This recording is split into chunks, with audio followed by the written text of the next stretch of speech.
We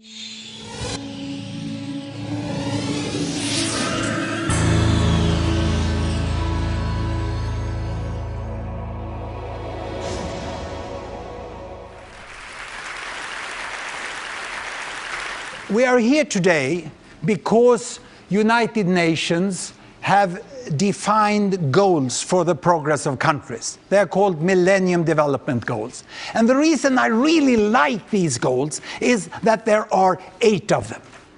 And by specifying 8 different goals, the United Nations have said that there are so many things needed to change in a country in order to get a good life for people. Look here, you have to end poverty, education, gender, child and maternal health, control infections, protect the environment, and get a good global links between nations in every aspect from aid to trade. There's a second reason I like these development goals, and that is because each and every one is measured. Take child mortality. The aim here is to reduce child mortality with 2/3 from 1990 to 2015. That's a 4% reduction per year. And this with measuring, that's what makes the difference between political talking like this and really going for the important thing, a better life for people. And what I'm so happy about with this is that we have already documented that there are many countries in Asia, in Middle East, in Latin America and East Europe that is reducing with this rate. And even mighty Brazil is going down with 5% per year, and Turkey with 7% per year. So there's good news. But then I hear people saying there is no progress in Africa. And there's not even statistics in Africa to know what is happening. I'll prove them wrong on both points. Come with me to the wonderful world of statistics. I bring you to the webpage childmortality.org, where you can get deaths in children below 5 years of age for all countries. It's done by UN specialists, and I will take Kenya as an example. Here you see the data. Don't panic now. Don't panic, I'll help you through this. It looks, nasty like in college when you didn't like statistics. Man. But first thing, when you see dots like this, you have to ask yourself, from where do the data come? What is the origin of the data? Is it so that in Kenya there are doctors and other specialists who write the death certificate at the death of the child and it's sent to the statistical office? No. Low-income countries like Kenya still don't have that level of organization. It exists, but it's not complete because so many deaths occur in the home. With the family, and it's not registered. So what we rely on is not incomplete system. We have interviews, we have surveys, and this is highly professional female interviewers who sit down for 1 hour with a woman and ask her about birth history. How many children did you have? Are they alive? If they died, at what age and what year? And then this is done in a representative sample of thousands of women in the country. And put together in what used to be called a demographic health survey report.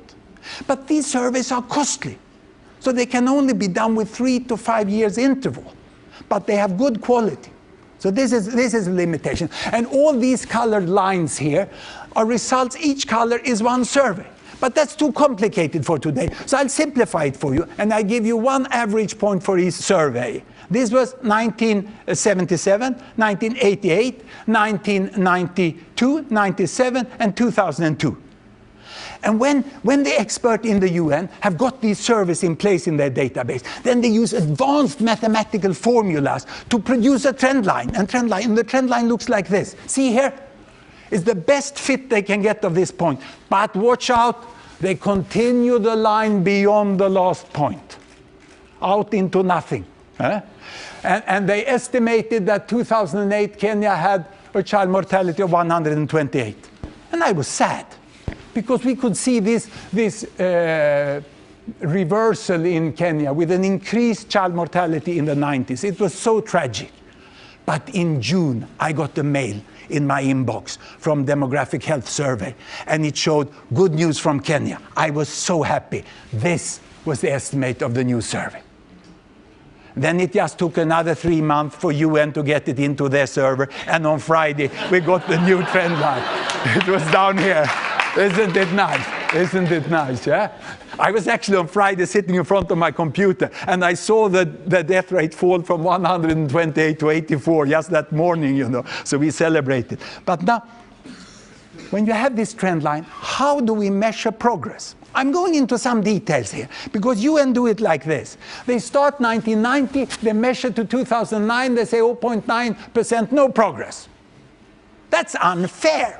As a professor, I think I have the right to propose something differently. I would say, at least do this. 10 years is enough to follow the trend. It's 2 surveys, and you can see what's happening now. They have 2.4%. Had I been in the Ministry of Health in Kenya, I may have joined these 2 points. So what I'm telling you is that we know the child mortality. We have a decent trend. It's coming into some tricky things then when we are measuring MDGs. And the reason here for Africa is especially important because 90s was a bad decade. Not only in Kenya, but across Africa. The HIV epidemic peaked. There was resistance for the old malaria drugs until we got the new drugs. We got later the mosquito net in, and there were socioeconomic problems which are now being solved at a much better scale. So look at the average here. This is the average for all of sub-Saharan Africa. And UN says it's a reduction with 1.8%. Now this sounds a little theoretical, but it's not so theoretical. You know these economists? They love money, they want more and more of it. They want it to grow. So they calculate the % annual growth rate of economy. We, in public health, we hate child death. So we want less and less and less of child deaths. So we calculate the % reduction per year. But it's sort of the same percentage. If your economy grows with 4%, you ought to reduce child mortality with 4%. If it's used well and people are really involved and can get the use of the resources in the way they want it. So is this fair now to measure this over 19 years? An economist would never do that. I have just divided into 2 periods. In the 90s, only 1.2%.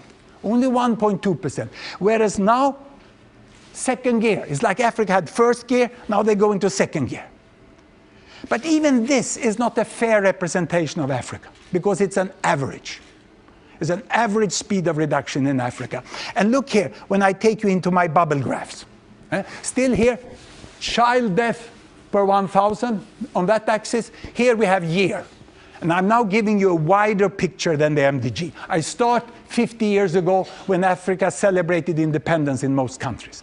I give you Congo, which was high, Ghana lower, and Kenya even lower.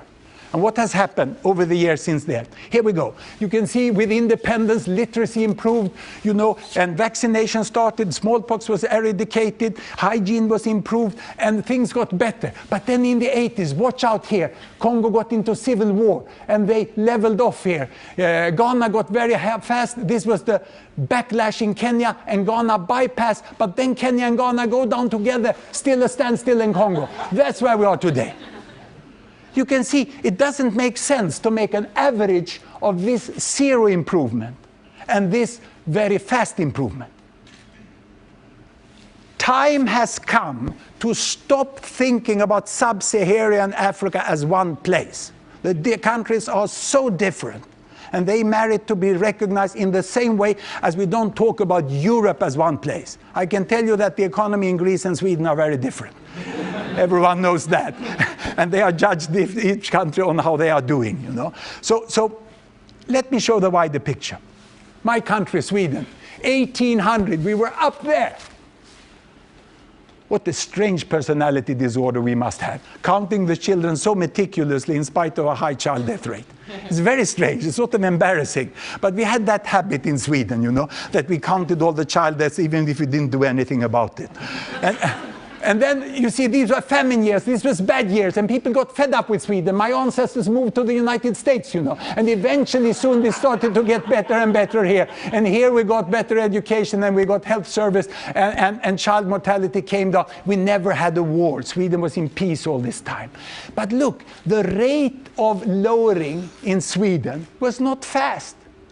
Sweden achieved a low child mortality because we started early. We had primary school actually starting in 1842. And then you get that wonderful effect when we got female literacy 1 generation later. You have to realize that the investments we do in progress are long-term investments. It's not about just 5 years. It's long-term investments.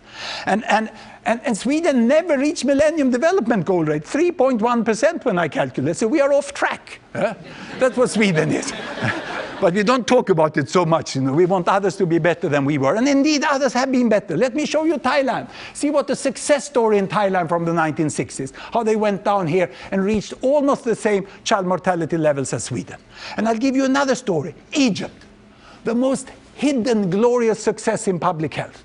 Egypt was up here in 1960, higher than Congo. The Nile Delta was a misery for children, with diarrheal disease, and malaria and a lot of problems. And then they got the Aswan Dam, they got electricity in the homes, they increased education, and they got primary health care, and down they went, and they got safer water, they eradicated malaria, and isn't it a success story? Millennium Development Goal rates for child mortality is fully possible. And the good thing is that Ghana today is going with the same rate as Egypt did, as its fastest. Kenya is now speeding up. Here we have a problem. We have a severe problem in countries which are at a standstill. Now, let me now bring you to a wider picture of child mortality. I'm going to show you the relation between child mortality on this axis here. This axis here is child mortality, and here I have the family size. The relation between child mortality and family size. 1, 2, 3, 4 children per woman, 6, 7, 8 children per woman. This is once again 1960, 50 years ago. Each bubble is a country. The color, you can see the continent. The dark blue here is sub-Saharan Africa, and the size of the bubble is the population. And these are the so-called developing countries. They had high or very high child mortality, and family size 6 to 8. And the ones over there, they were the so-called Western countries. They had low child mortality and small families. What has happened?